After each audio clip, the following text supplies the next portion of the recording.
তো আল্লাহ বলেন ইন্নাকা কাদিহুন ইলা রাব্বিকা কাদহান ফামুলাকি, হে মানুষ তুমি তোমার রবের কাছে পৌঁছা পর্যন্ত কঠোর পরিশ্রম করতে হবে, তারপরে তুমি তোমার রবের সাক্ষাৎ পাবে। তার মানে এই দুনিয়াটা হচ্ছে পরিশ্রমের জায়গা প্রিয় ভাইরা। এখানে পরিশ্রম না করলে সফলতার দেখা মিলে না। বাঁচতে হলে, সারভাইভ করতে হলে, টিকে থাকতে হলে আপনাকে পরিশ্রম করতে হবে। এই পৃথিবীতে কেউ কাউকে জায়গা করে দেয় না, এখানে জায়গা করে নিতে হয়, ঠিক কিনা বলেন? আপনি যদি পরিশ্রম করেন, পরিশ্রমে যে ঘাম ঝরে শরীর থেকে, পরিশ্রমের ঘামে জন্ম নেয় সফলতার বীজ। আপনি যখন হাড় ভাঙা পরিশ্রম করবেন, এই পরিশ্রমে যে লোনা পানি বেরোবে, যে ঘাম বেরোবে, এই ঘামেই জন্ম নেয় সফলতার বীজ। এবং সফলতার কোনো শর্টকাট হয় না প্রিয় ভাইরা। অনেকে অল্পতে সফল হতে চায়, শর্টকাট খুঁজে, আছে না নাই? না, সফলতার জন্য আপনাকে লং কাটে যেতে হবে। ওখানে কোনো লিফট থাকে না, সিঁড়ি বেয়ে উঠতে হয়। অনেকে চায় যে সফলতার লিফটে উঠবো, সুইচ চাপবো, সাকসেসফুল ইন লাইফ। না, এত সহজ না, আপনাকে সিঁড়ি বেয়ে উঠতে হবে। তাহলে পরিশ্রমের কোনো বিকল্প নেই। এই দুনিয়াটা হচ্ছে পরিশ্রমের জায়গা, সংগ্রামের জায়গা। আপনি সফল হতে হলে আপনাকে পরিশ্রম করতে হবে, করতেই হবে। আর পরিশ্রমে কোনো লজ্জা নেই। আমি বিভিন্ন আমার আলোচনায় বলি, কাজে লজ্জা নেই। কিসে লজ্জা নেই? আওয়াজ করে বলুন সবাই। কাজে লজ্জা নেই। লজ্জা হচ্ছে অলসতায়, লজ্জা হচ্ছে হাত পাতায়, লজ্জা হচ্ছে অকর্মণ্যতায়।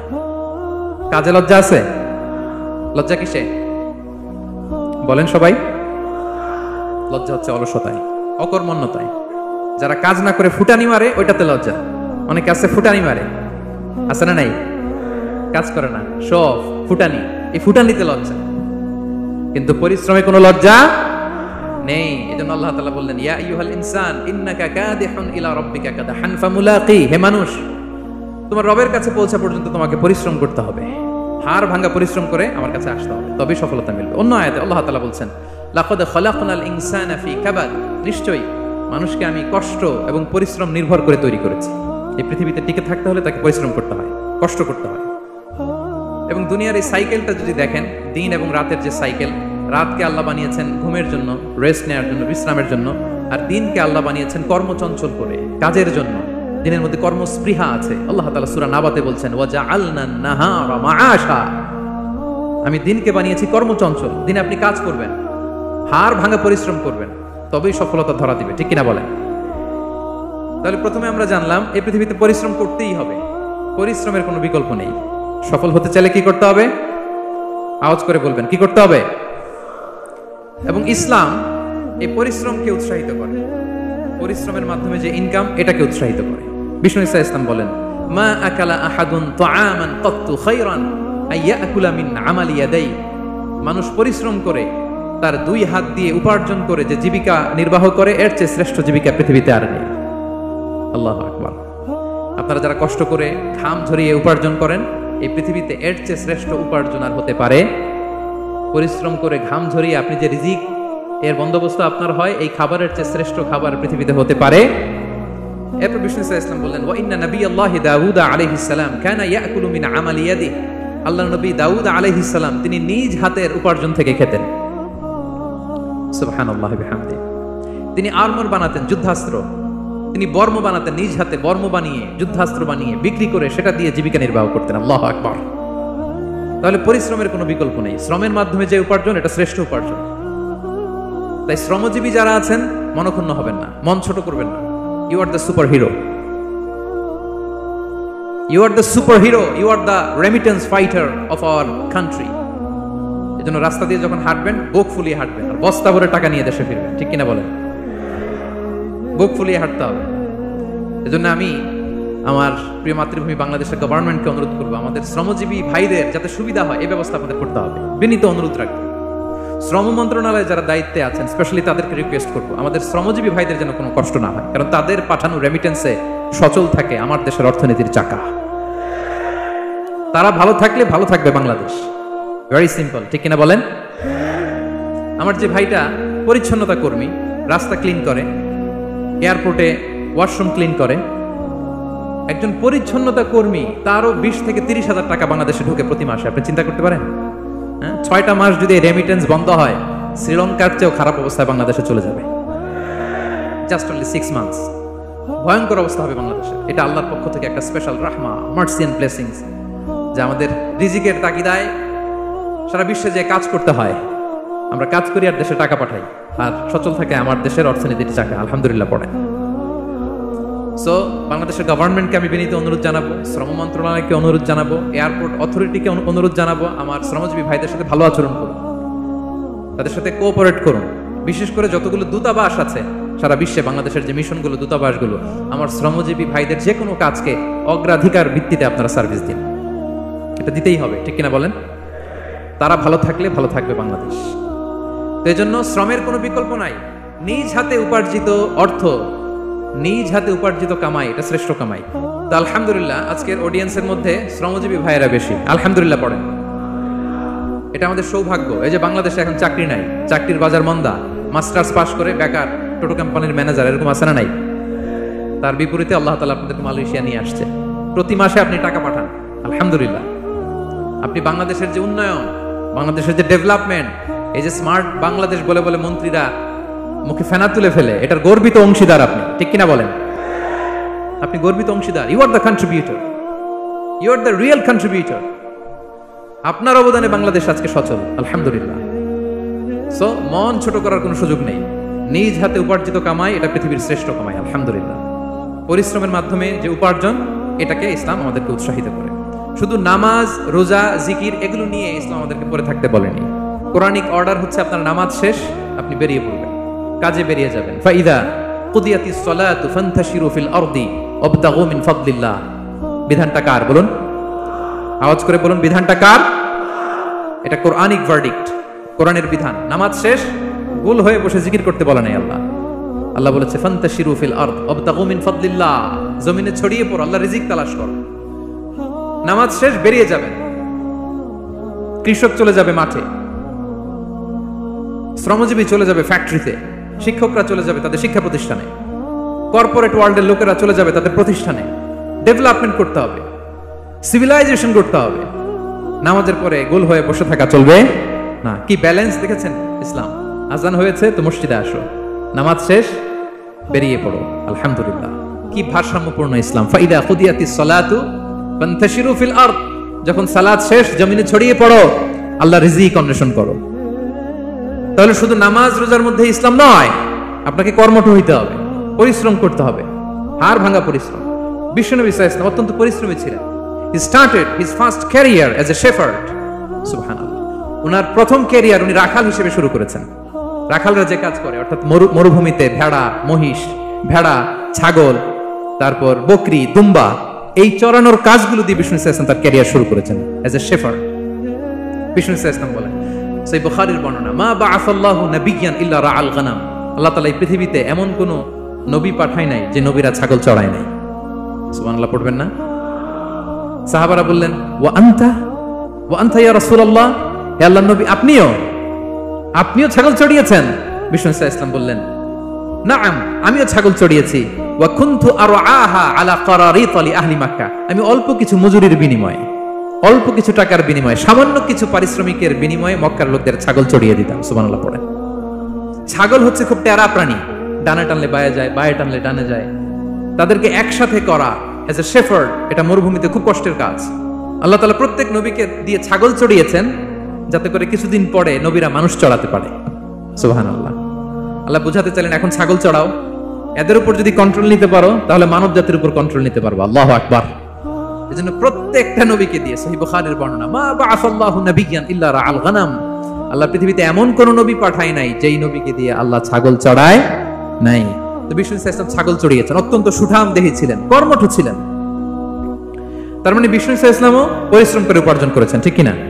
ছাগল চড়াতেন, তার বিনিময়ে সামান্য কিছু পারিশ্রমিক নিতেন, মজুর নিতেন, এতে লজ্জা নাই। এজন্য এই কথা দিয়ে শুরু করেছি যে কাজে লজ্জা নেই। এই তো বিষ্ণু সাল্লাল্লাহু আলাইহি ওয়াসাল্লামের ক্যারিয়ার গেল। আমরা যদি সাহাবাদের জীবনী দেখি, ওনারাও পরিশ্রমী ছিলেন। কেউ খেজুর বাগানে কাজ করতেন, কেউ কৃষি কাজ করতেন, কেউ বাজারে ব্যবসা করতেন, কেউ বসে থাকেন নাই। হাড় ভাঙা পরিশ্রম করেছেন প্রত্যেকটা সাহাবা। তারা আমাদের মডেল, তারা আমাদের সুপার হিরো, তারা আমাদের আইকন, ঠিক কিনা? নবীরা আমাদের মডেল, সাহাবারা আমাদের মডেল। বিষ্ণু সাল্লাল্লাহু আলাইহি ওয়াসাল্লাম কর্মঠ ছিলেন, ওনার সাহাবারা অত্যন্ত কর্মঠ ছিল। কেউ বসে থাকতেন না, পরিশ্রম করতেন, হাড় ভাঙা পরিশ্রম করতেন, উপার্জন করতেন। তারা আমাদের জন্য প্রেরণার বাতিঘর। অনেক সাহাবাদের বায়োগ্রাফি থেকে আপনাদেরকে ঘটনা শেয়ার করা যাবে। আমি একজন সাহাবার জীবনী শোনাবো আপনাদেরকে। আব্দুর রহমান ইবনে আউফ রাদিয়াল্লাহু তাআলা আনহু। 10 জন জান্নাতের দুনিয়াতে বসে যে 10 জন সাহাবা জান্নাতের সুসংবাদ পেয়েছেন তাদের মধ্যে একজন, আলহামদুলিল্লাহ বলেন। আব্দুর রহমান ইবনে আউফ রাদিয়াল্লাহু তাআলা প্রথম 8 জন মক্কায় যারা কালিমা পড়ে মুসলমান হয়েছে তাদের একজন। তার স্ট্যাটাসটা আগে জেনে নেন। তো তিনি যখন মক্কা থেকে হিজরত করে মদিনায় গেলেন, মনে রাখবেন মক্কা থেকে যে সাহাবারা বাড়ি ঘর ছেড়ে হিজরত করেছে তাদেরকে বলে মুহাজির, মানে হিজরতকারী সাহাবা।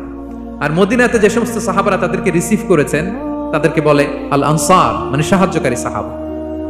তো যারাই হিজরত করে মক্কা থেকে মদিনায় যেত, বিষ্ণু ইসলাম মদিনার কোন সাহাবীর সাথে তার ভাই পাতিয়ে দিতেন, আল মুআখাত, ব্রাদারহুড করে দিতেন, দায়িত্ব দিতেন যে তুমি এই সাহাবীকে দেখবে। তো আব্দুর রহমান ইবনে আউফ রাদিয়াল্লাহু তাআলা আনহু যখন হিজরত করে গেলেন, তার দেখভাল করার জন্য যে সাহাবীর দায়িত্ব পড়ল তার নাম হচ্ছে সাআদ ইবনে রাবিয়া, আনসারী সাহাবী রাদিয়াল্লাহু তাআলা আনহু। বিষ্ণু বললেন, সাআদ, আব্দুর রহমান ইবনে আউফ তোমার ভাই, ভাই বানিয়ে দিলেন। কি বানিয়ে দিলেন? তুমি তাকে টেক কেয়ার করবে, সে হবে তোমার মেহমান। সুবহানাল্লাহ। সাআদ ইবনে রাবিয়া রাদিয়াল্লাহু তাআলা আনহু তিনি আব্দুর রহমান ইবনে আউফকে ডেকে নিয়ে গেলেন, ঘরে নিয়ে গেলেন মেহমানকে, এবং বললেন, ইয়া সাআদ ইন্নী আকসারুল আনসারি মালান। হে সাআদ, তুমি চিন্তা করো না, তুমি মনে করো না যে তোমার ভরণ পোষণ দিতে আমার কষ্ট হবে। আমি মদিনার সবচাইতে বড় বিজনেস ম্যাগনেট, সবচাইতে বড় বিজনেস ম্যাগনেট আমি। No tension, don't worry about it. Tension নিও না, আসো তোমার জন্য আমার কি প্রপোজাল শোনো। ফাআকসিমু লাকা নিসফা মালি, আমার যত সম্পদ আছে আমি অর্ধেক তোমারে দিয়ে দিব। সুবহানাল্লাহ। এত আসতে আপনার বাড়িতে কেউ মেহমান হলে করতে পারবেন এরকম? আল্লাহ, কেমন প্রেরণার বাতি ঘর তারা। ফাআকসিমু নিসফা মালি, হে আব্দুর রহমান ইবনে আউফ, আমার অর্ধেক সম্পদ তোমারে দিয়ে দিব। এখানেই শেষ না, এরপর বলতে লাগলেন, আমার অনেকগুলো স্ত্রী আছে, তুমি কোথায় যে মেয়ে খুঁজবা, প্রস্তাব দিবা, এত ঝামেলার দরকার নাই। আমার কোন স্ত্রীকে তোমার ভালো লাগে বলো, তার যদি তোমাকে ভালো লাগে তাহলে প্রয়োজনে তাকে আমি ডিভোর্স দিয়ে দিব, তাকে নিয়ে তুমি সুখের সংসার করবা। আল্লাহু আকবার, আল্লাহু আকবার। অর্ধেক সম্পদ দিয়ে দিব, আমার একাধিক স্ত্রী আছে, কাউকে যদি তোমার পছন্দ হয় এবং সেও যদি তোমাকে পছন্দ করে প্রয়োজনে তাকে ডিভোর্স দিব। New life, new career, just go on. আমরা এই সুযোগ পেলে কি করতাম? সাথে সাথে অর্ধেক সম্পদ নিয়ে নিতাম, ঠিক কিনা? আব্দুর রহমান ইবনে আউফ প্রেরণার বাতিঘর। উনি কি করলেন? উনি বললেন, লা হাজাতা লি ফি যালিক। আমার ভাই, তুমি যে বলছো, এ সাআদ ইবনে রবি, তুমি যে এত চমৎকার প্রপোজাল দিয়েছো, এতেই আমি খুশি। তোমার কোনো কিছুর আমার দরকার নাই। বারাকাল্লাহু লাকা ফি আহলিকা ওয়া মালিক। আল্লাহ তোমার সম্পদেও বরকত দেখ, আল্লাহ তোমার পরিবারেও বরকত দেখ। তবে একটা কষ্ট করতে হবে, সেটা কি? আব্দুর রহমান ইবনে আউফ বললেন, দুল্লানি ইলা সুক, just show me the way to market. মদিনার বাজারটা কোথায় এটা একটু দেখায় দাও। আমি নতুন মানুষ, পথঘাট চিনি না। দুল্লানি ইলা সুক, just show me the way to market of Medina. মদিনার বাজারটা কোন রাস্তা একটু দেখায় দাও। আল্লাহু আকবার। সাদ ইবনে রবি বললেন, এই তো মদিনার বাজার। উনি যে কিছু ঘি কিনলেন, পনির কিনলেন, কিনে বিক্রি করলেন, প্রফিট করলেন। ওই প্রফিট দিয়ে আরো বেশি করে কিনলেন, আবার বিক্রি করলেন, প্রফিট, আবার বিক্রি করলেন, প্রফিট। এই কেনা বেচা করতে করতে 1-2 মাসের মধ্যে উনি মদিনার one of the biggest business magnate হয়ে গেলেন। আল্লাহু আকবার। কি হাড় ভাঙা পরিশ্রমই না তারা করেছেন। একেবারে রেডি ক্যারিয়ার ছিল, গেলাম সবচেয়ে বড় বিজনেসম্যানের অর্ধেক সম্পত্তি পেয়ে গেলাম। He didn't accept the ready career, rather he made his own path with his own endeavor. নিজের চেষ্টায়, নিজের পরিশ্রমে, নিজের ঘাম ঝরিয়ে নিজের ক্যারিয়ার তৈরি করেছেন। চিল্লায় বলেন ঠিক কিনা? This is the biography of Abdur Rahman ইবনে আউফ রাদিয়াল্লাহু তাআলা আনহু। সাহাবারা কতটা পরিশ্রম করেছেন, তার মানে বিশ্বনবী পরিশ্রমী ছিলেন, সাহাবারা পরিশ্রমী ছিলেন। এবং বিষ্ণু ইসলাম পরিশ্রম করতে বলতেন সবাইকে, হাত পাততে নিষেধ করতেন, কারণ দারিদ্রতা বড্ড ভয়ঙ্কর। দারিদ্রতা যার আসে সে বুঝে। বাংলা একটা কথা আছে, অভাব যখন দরজায় এসে দাঁড়ায়, ভালোবাসা তখন। হ্যাঁ, সবার মুখস্থ দেখছেন? অভাব যখন দরজায় এসে দাঁড়ায়, ভালোবাসা তখন জানলা দিয়ে পালায়। দারিদ্রতা ঈমান কেড়ে নেয়। আপনি পার্বত্য চট্টগ্রামের অবস্থা জানেন? আমাদের বাংলাদেশের পাহাড়ি এলাকার অবস্থা জানেন? ওখানে আমাদের গরিব মুসলিম ভাইদেরকে সামান্য কিছু টাকা পয়সা দিয়ে ওদেরকে খ্রিস্টান বানিয়ে ফেলতেছে মিশনারি গুলো। এই খবর তো আমরা রাখি না। দারিদ্রতা বড্ড ভয়ঙ্কর। এজন্য বিষ্ণু ইসলাম দারিদ্রতা থেকে আল্লাহর কাছে পানাহ চাইতেন। তিনি বলতেন, আল্লাহুম্মা ইন্নী আউযু বিকা মিনাল ফাকরি ওয়াল কিল্লাতি ওয়াদ-দিল্লা। ও আল্লাহ, I seek refuge with you from poverty, from insufficiency and humiliation. ও আল্লাহ, আমি তোমার কাছে দারিদ্রতা থেকে পানাহ চাই। ও আল্লাহ, আমি তোমার কাছে স্বল্পতা থেকে পানাহ চাই। ও আল্লাহ, আমি তোমার কাছে লাঞ্ছনা থেকে পানাহ চাই। পড়েন আমিন। এই দোয়াটা বেশি বেশি পড়বেন। আল্লাহুম্মা ইন্নী আউযু বিকা মিনাল ফাকরি ওয়াল কিল্লাতি ওয়াদ দিল্লা। হে আল্লাহ, আমি দারিদ্রতা থেকে পানাহ চাই। আল্লাহ, স্বল্পতা থেকে পানাহ চাই। আল্লাহ, লাঞ্ছনা থেকে পানাহ চাই। সবাই পড়ুন আমিন। বিষ্ণু সাল্লাল্লাহু আলাইহি ওয়াসাল্লাম যে দোয়াগুলো শিখিয়েছেন, এগুলো হচ্ছে very precise in wording but comprehensive in meaning. শব্দে খুব ছোট, কিন্তু অর্থ মানুষের হৃদয়ে এটার আবেদন অনেক ব্যাপক, অনেক বেশি। আপনি সারাদিন মিলিয়েও দোয়ার মধ্যে এত সুন্দর প্রার্থনা বাক্য তৈরি করতে পারবেন না, কিন্তু বিষ্ণু সাল্লাল্লাহু আলাইহি ওয়াসাল্লাম এক বাক্যে যেটা চেয়েছেন, গোটা দুনিয়াটা এর ভেতরে ঢুকে গিয়েছে। আল্লাহুম্মা ইন্নী আউযু বিকা মিনাল ফাকরি ওয়াল কিল্লাতি ওয়াদ দিল্লা। আল্লাহ, দারিদ্রতা থেকে পানাহ চাই। বিষ্ণু সাল্লাল্লাহু আলাইহি ওয়াসাল্লাম নিজে স্বয়ং দারিদ্রতা থেকে পানাহ চাইতেন। তাহলে দারিদ্রতার সাথে আমাদের কোনো সম্পর্ক? আমরা পরিশ্রম করব, আমরা কাজ করে খাবো, কাজে কোনো লজ্জা নেই। লজ্জা অলসতায়, চিল্লায় বলেন ঠিক কিনা? এবং বিষ্ণু সাল্লাল্লাহু আলাইহি ওয়াসাল্লামের কাছে কেউ যদি হাত পাততো, যদি দেখতেন তার কাজ করার যোগ্যতা আছে, বিষ্ণু সাল্লাল্লাহু আলাইহি ওয়াসাল্লাম ভিক্ষা দিতেন না, কাজে উৎসাহিত করতেন, ভিক্ষাবৃত্তিকে অনুৎসাহিত করতেন। এক যুবক এসে হাত পাতলো, বিষ্ণু সাল্লাল্লাহু আলাইহি ওয়াসাল্লাম আমার কিছু দেন। নবী বললেন, তুমি তো শক্ত সামর্থ্য মানুষ, বাসায় কি আছে বলো? সে বলে, আমার বাড়িতে একটা পানি খাওয়ার জগ আছে আর একটা চাদর আছে। বিষ্ণু সাল্লাল্লাহু আলাইহি ওয়াসাল্লাম বললেন, নিয়ে আস। সে নিয়ে আস। এবার বিষ্ণু সাল্লাল্লাহু আলাইহি ওয়াসাল্লাম চাদর আর জগ দুইটা নিয়ে সাহাবাদেরকে বললেন, মাইয়াশতারি হাযাইন, কে কিনবে? অকশন চিনেন? অকশন, অকশনে কি করে? নিলামে দাম তোলে না? রাসূল সাল্লাল্লাহু আলাইহি ওয়াসাল্লাম তার চাদর আর জগটা নিলামে তুললেন। এই কে কিনবে? মাইয়াশতারি হাযাইন, মাইয়াশতারি হাযাইন। একজন বলল, ফাকালা রাজুল আনা আখিযুহুমা বিদিরহাম, ইয়া রাসূলুল্লাহ, আমি এক দিরহামে কিনবো। কয় দিরহাম? বিষ্ণু বললেন, এক দিরহাম, এক দিরহাম, এক দিরহাম। মানে এর চেয়ে কেউ বাড়াবে কিনা?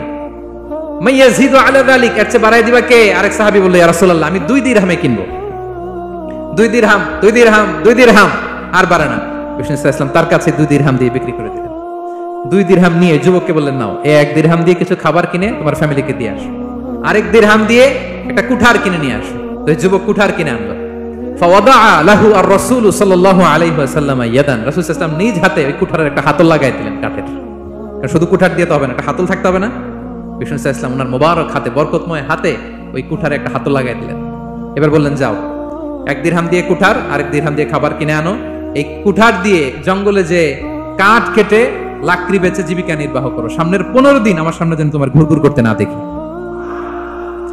এ বেচারা গেল, 1 দিরহাম দিয়ে ফ্যামিলিতে খাবার দিল, আর লাকড়ি নিয়ে কাঠ কাটতে না কাটতে কয়েকদিনের ব্যবধানে ও 10 দিরহাম কামাই ফেলছে। আস্তে আস্তে আস্তে আস্তে সে স্বাবলম্বী হয়ে গেল। এরপর একবার বিষ্ণু সাল্লাল্লাহু আলাইহি ওয়াসাল্লামের কাছে আসছে। বিষ্ণু সাল্লাল্লাহু আলাইহি ওয়াসাল্লাম তারে বলে, মানুষের কাছে হাত পাতার চেয়ে, দুয়ারে দুয়ারে ভিক্ষা করার চেয়ে তোমার মতো এরকম কাঠ কেটে, জঙ্গলে কাঠ কেটে বাজারে বিক্রি করা অনেক ভালো। আল্লাহু আকবার। এই হচ্ছে বিষ্ণু সাল্লাল্লাহু আলাইহি ওয়াসাল্লামের ক্যারেক্টারিস্টিক্স। তিনি ভিক্ষাবৃত্তিকে অনুৎসাহিত করতেন। এই যে গল্পটা, what is the moral of the story? কি শিখলাম? 1 নম্বর যেটা শিখলাম, তিনি কাজ করে খেতে উৎসাহিত করেছেন। চাইলেই বিষ্ণু সাল্লাল্লাহু আলাইহি ওয়াসাল্লাম ওই 2টা জিনিস বিক্রি করে 2 দিরহাম দিয়ে বলতে পারতেন, যাও 2 দিরহাম দিয়ে খাবার কিনো। ওই বেলা খেয়ে রাতের বেলা আরেক দুয়ারে যায় ভিক্ষা করতো। ঠিক কিনা বলেন? কথা বুঝতেছেন? 2 দিরহাম দিয়ে যদি খাবার কিনতো, তো দুপুরে খেয়ে রাতে কি করতো? আবার হাত পাততো। সেটা করে নাই। কাজ করে খেতে উৎসাহিত করেছেন এবং স্থায়ী সমাধান করে দিয়েছেন। কারণ কাজ কাজই, কাজে কোনো ছোট বড় নাই। আছে? কাজে কোনো ছোট বড় আছে না। তাহলে ইসলাম আমাদেরকে পরিশ্রমী হতে শেখায়, কর্মমুখী হতে শেখায়। ইসলাম কতটা কর্মমুখী ধর্ম দেখেন। বিষ্ণু সাল্লাল্লাহু আলাইহি ওয়াসাল্লাম বলেন, ইন কামাতিস সাআ ওয়া ফি ইয়াদি আহাদিকুম ফাসিলা, কেউ যদি দেখে কিয়ামত হয়ে যাচ্ছে, কি হয়ে যাচ্ছে? সবাই বলুন। কেউ যদি দেখে কিয়ামত হয়ে যাচ্ছে আর তার হাতে একটা চারা বীজ আছে, গাছের চারা, কি আছে? গাছের চারা। সে গাছের চারা রোপণ করতে গেছিল, ওদিকে যায় দেখে কিয়ামত শুরু হয়ে গেছে। বিষ্ণু নবী বলেন, ফাইন ইসতাতাআ আন লা তাকুমা হাত্তা ইয়াগরিসাহা ফালইয়াগরিসহা, সে যদি পারে কিয়ামত হওয়ার আগে ওটা রোপণ করে দিতে, সে যেন তাড়াতাড়ি করে রোপণ করে দেয়। আল্লাহু আকবার। ইসলাম কতটা কর্মমুখী ধর্ম। কিয়ামত শুরু হয়েছে, বিষ্ণু বলেন তার উপর কিয়ামত আসার আগে সে যদি চান্স পায়, চারা বীজটা যেন রোপণ করে দেয়। আর আমরা এখন আখিরুজ জামান, দাজ্জাল আসবে, কিয়ামত হয়ে যাবে, 2025 সালেই হবে, এগুলো বলে কাজকর্ম সব বন্ধ করে দিচ্ছে। এরকম ডাকাইতে আছে না নাই? হ্যাঁ বলেন, আছে না নাই? তা আখিরুজ জামান কি আপনারা এটা শিখায়, এই লেসন শিখায়? আখিরুজ জামান আসবে, দাজ্জাল আসবে, তো আপনার সমস্যা কি?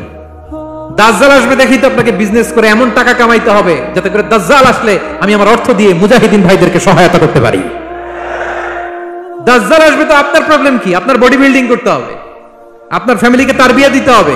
আপনার সোসাইটিকে সমৃদ্ধ করতে হবে, আপনাকে সভ্যতার কারিগর হইতে হবে, আপনার সব কাজ আপনি আরো বাড়াই দিবেন দাজ্জালের প্রশ্ন আসলে। এখন দাজ্জাল আসবে, 25 সালেই আসবে, 26 সালেই কিয়ামত হবে, কি হবে ক্যারিয়ার দিয়ে, আর কি হবে ব্যবসা করে, এরকম আছে না নাই?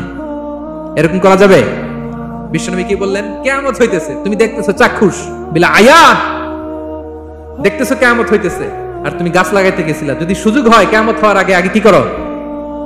গাছ লাগাও। সুবহানাল্লাহ পড়বেন না? প্রিয় ভাইয়েরা, আমরা যেন পরিশ্রমী হই, আমরা যেন কর্মঠ হই, আমরা যেন অলস না হই। বিষ্ণু ইসলাম অলসতা থেকে আল্লাহর কাছে পানাহ চাইতেন। আল্লাহ আমাদেরকে বোঝার তৌফিক দান করুক, আমরা পড়ি আমিন। চরিত্র হচ্ছে মানব জীবনের সবচেয়ে দামি সম্পদ, আপনার ক্যারেক্টার। আমরা ছোটবেলায় পড়েছি না যে when money is lost nothing is lost, health is lost something is lost, character is lost, সব শেষ। বিবেককে খাটানোর জন্য আল্লাহ তাআলা মহামূল্যবান একটা অঙ্গ আল্লাহ তাআলা আমাদেরকে দিয়েছেন, সেটা হচ্ছে ব্রেইন, আমাদের মস্তিষ্ক। এটাকে কাজে লাগিয়ে, কমন সেন্স কাজে লাগিয়ে আমরা পৃথিবীতে সভ্যতার পর সভ্যতা নির্মাণ করেছি। পৃথিবীতে মানুষ ছাড়া অন্য কোনো প্রাণী কি এটা করতে পেরেছে?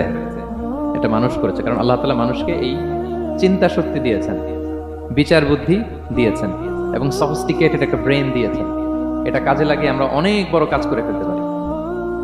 এবং আপনি শুনলে অবাক হবেন, আমাদের এই যে ছোট্ট ব্রেনটা, খুব বেশি না কিন্তু ওজন, একটা প্রাপ্তবয়স্ক মানুষের হিউম্যান ব্রেনের ওজন কত ধারণা আছে কারো? হ্যাঁ, কত? 3 pound, on an average 3 pound, মানে 1.5 কেজি। এই 1.5 কেজি ওজনের ব্রেন দিয়ে আমরা পৃথিবীতে এই সভ্যতাগুলো বিনির্মাণ করেছি। এবং আপনি শুনলে অবাক হবেন, আমাদের এই ব্রেইনের মেমোরি ক্যাপাসিটি, মেমোরি স্টোরেজ অনেক বেশি। বিজ্ঞানীরা গবেষণা করে ওনারা জানিয়েছেন যে আমাদের হিউম্যান ব্রেইনের মেমোরি হচ্ছে 2.5 পেটাবাইটস। আপনারা মেগাবাইটের নাম শুনেছেন, গিগাবাইটের নাম শুনেছেন, পেটাবাইট হয়তো অনেকে শুনেন না। পেটাবাইট আর অনেক বেশি, অনেক বড়। তো 1 পেটাবাইটে হয় 1 মিলিয়ন গিগাবাইট। আই রিপিট, 1 পেটাবাইটে হয় 10 লক্ষ গিগাবাইট। তার মানে আমার আর আপনার যে হিউম্যান ব্রেইন, এই ব্রেইনের ক্যাপাসিটি হচ্ছে 25 লক্ষ গিগাবাইট। সুবহানাল্লাহ, এত আস্তে! 25 লাখ গিগাবাইট আমাদের ব্রেইনের মেমোরি বা স্টোরেজ। আচ্ছা বলেন, আপনাদের এই যে আইফোন মোবাইল, এটাতে মেমোরি কত? 256 জিবি ম্যাক্সিমাম, ম্যাক্স 256 জিবি। আচ্ছা গেল। এরপর আমাদের ল্যাপটপ গুলোতে মেমোরি স্টোরেজ কত ম্যাক্সিমাম? সাধারণত 500 জিবি, যারা খুব বেশি নেয় হয়তো 1000 জিবি, 1 টেরাবাইট, তাই না? এই তো। তাহলে আমাদের ল্যাপটপ গুলোর মেমোরি স্টোরেজ হচ্ছে 1000 গিগাবাইট। তাতে সারা দুনিয়াটাই যেন এটার ভিতরে ঢুকিয়ে রাখা যায়, ঠিক কিনা? কিন্তু আল্লাহ তাআলা আমাদেরকে যে দয়া করে ব্রেন দিয়েছেন, এটার মেমোরি ক্যাপাসিটি হচ্ছে 25 লক্ষ গিগাবাইট। আল্লাহু আকবার। এবং আপনি শুনলে অবাক হবেন, এই ব্রেনের ভিতরে আল্লাহ তাআলা অনেক নিউরন দিয়েছেন, মানে স্নায়ু কোষ, যে নিউরন গুলো ব্রেনের মেসেজ গুলো, ইনফরমেশন গুলোকে ট্রান্সমিট করে। আমাদের ব্রেইনে এই স্নায়ু কোষের সংখ্যা বা নিউরনের সংখ্যা মোর দেন 100 বিলিয়নস, মানে 10,000 কোটিরও বেশি। তো আমরা যত বেশি চিন্তা করি, যত বেশি ব্রেইন খাটাই, আমাদের এই স্নায়ু কোষগুলোর মধ্যে সংযোগায়ন বাড়ে, মানে নিউরন কানেক্টিভিটি বাড়ে। এই ব্যাপারে পৃথিবীতে সবচেয়ে বড় স্পেশালিস্ট হচ্ছে ডক্টর হার্বার্ট বানসন, হার্ভার্ড ইউনিভার্সিটির একজন অ্যাসোসিয়েট প্রফেসর। তো তাকে জিজ্ঞেস করা হয়েছিল মানুষের এই নিউরন কানেক্টিভিটি সর্বোচ্চ কত হতে পারে, একজন মানুষ যত চিন্তা করুক, যত ব্রেন খাটাক, কত হতে পারে। তো সে গবেষণা করে বলেছিল 25-এর ডান দিকে 30টা শূন্য বসালে যত হতে পারে একটা মানুষের মাথার স্নায়ুগুলোর সংযোগায়ন বা নিউরন কানেক্টিভিটি ঠিক তত হতে পারে। 25-এর ডান দিকে কয়টা শূন্য? 30টা। এটা আমি কি দিয়ে বলবো? হ্যাঁ, মিলিয়ন, বিলিয়ন, ট্রিলিয়ন, জিলিয়ন, ফিলিয়ন, অক্ট্রিলিয়ন সব ছাড়িয়ে যাবে। আচ্ছা, সংখ্যাটা কত বড় আমি একটু উদাহরণ দিয়ে বলি। আমরা যে কম্পিউটারের দোকানে গেলে প্রিন্টিং করি না, A4 সাইজের কাগজ আছে না? একটা হিউম্যান ব্রেইনে যত পরিমাণ নিউরন কানেক্টিভিটি হতে পারে, তত পরিমাণ সাদা কাগজ যদি আপনাকে দেয়া হয়, A4 সাইজের সাদা কাগজ দিয়ে যদি বলা হয় যে এটা টেবিলের উপর রাখেন, ইন্টারন্যাশনাল ইয়ুথ সেন্টারের এই টেবিলের উপর এই কাগজগুলো রাখেন, আপনি কাগজগুলো রাখতে শুরু করবেন। কাগজের স্তূপ উঁচু হতে হতে হতে হতে এই টাওয়ার ছাড়িয়ে, আকাশ ছাড়িয়ে, বাতাস ছাড়িয়ে, মহাকাশ স্টেশন ছাড়িয়ে, নাসার বিজ্ঞানীদের নাগালে আসা প্রথম আকাশের যত দূর বিজ্ঞান যেতে পেরেছে, এই যে জেমস ওয়েব টেলিস্কোপ 34 কোটি বছর আগের ছবি, স্থির চিত্র আমাদেরকে পাঠিয়েছে, যত দূর মানুষের নাগালে এসেছে, কাগজের স্তূপ এরকম উঁচু হতেই থাকবে, তারপরেও অনেক কাগজ আপনার হাতে থেকে যাবে। তার মানে কি পরিমাণে নিউরন কানেক্টিভিটি আমাদের ব্রেইনে সম্ভব। তো এখন দ্য কোশ্চেন রাইজেস, প্রশ্ন হচ্ছে আমরা আমাদের ব্রেনকে ওইভাবে খাটাই কিনা, ব্রেনটাকে কাজে লাগাই কিনা, আমাদের যে অভাবনীয় চিন্তা শক্তি, আনলিমিটেড চিন্তা শক্তি দিয়ে যে আল্লাহ তাআলা আমাদেরকে সৃষ্টি করেছেন, এটার কতটুকু আমরা ব্যবহার করি? আমাদের এই সফিস্টিকেটেড যে ব্রেইন আল্লাহ দিয়েছেন, এটা ব্যবহার করি কিনা? This is the question. তো সম্মানিত শুধু আল কোরআন আল কারিমের পরতে পরতে আল্লাহ তাআলা আমাদেরকে মাথা খাটাতে বলেছেন, আমাদের চিন্তার দিগন্তকে প্রসারিত করতে বলেছেন, কিন্তু আমরা মাথা খাটাতে চাই না। আমরা যেন চিন্তাশীল হয়ে উঠি, আমরা যেন ব্রেইন খাটাই। অনেক আয়াত আপনি পাবেন, দুই একটি আয়াত আপনাদের সামনে আমি উপস্থাপন করবে আজকের আলোচনার ইতি টানবো ইনশাআল্লাহ। আমরা যেন মাথা খাটাই, আমরা যেন চিন্তা করি, এটা বোঝাতে যে আল্লাহ তাআলা বেসিকলি কোরআনে 4টা শব্দ ব্যবহার করেছেন। 4টা, একটু ক্লাসের মতো মনে করেন, তাহলে মনে থাকবে, কিছু শিখে গেলাম। প্রথম শব্দ হচ্ছে আন্নাদার, আন্নাদার। 2 নম্বর হচ্ছে আল আক, 3 নম্বর হচ্ছে আত-তাফাক্কুর, 4 নম্বর হচ্ছে আত-তাদাব্বুর। রিপিট, আবার বলি, আন্নাদার, আল আক, আত-তাফাক্কুর, আত-তাদাব্বুর। আন্নাদার, আল আক, আত-তাফাক্কুর, আত-তাদাব্বুর। বলতে পারবেন 4টা? 1 নম্বরে কি? আন্নাদার, 2 নম্বরে আল আক, 3 নম্বরে আত-তাফাক্কুর, 4 নম্বরে আত-তাদাব্বুর। এই 4টা শব্দ নিয়ে সংক্ষিপ্ত কিছু আলোকপাত করবো ইনশাআল্লাহ। আন-নাযার শব্দটা আপনাদের পরিচিত, একটু ভেঙে বললে বুঝতে পারবেন। আমরা বলি না এই যে নজর দিস না, এই যে নজর লাগবে, বলি না নজর দেয়া। নজর মানে হচ্ছে তাকানো, তবে সাধারণ তাকানো না, careful look with deep observation and reflection. এটাকে কোরআন বলেছে আন-নাযার। এটার প্রতি কোরআন আমাদেরকে উৎসাহিত করেছে। পাশাপাশি 2 নাম্বার কি বলছিলাম নজরের পরে? অ্যাটলিস্ট একজন তো বলতে হবে। আল আক, আল আক, এটাও আপনার অর্থ জানেন। আমরা বলি না আকল, হ্যাঁ, কিরে তোর কি আকল নাই, তুই কি ব্যাককেল? বলি না আমরা এরকম? ব্যাককেল মানে যার আকল নেই।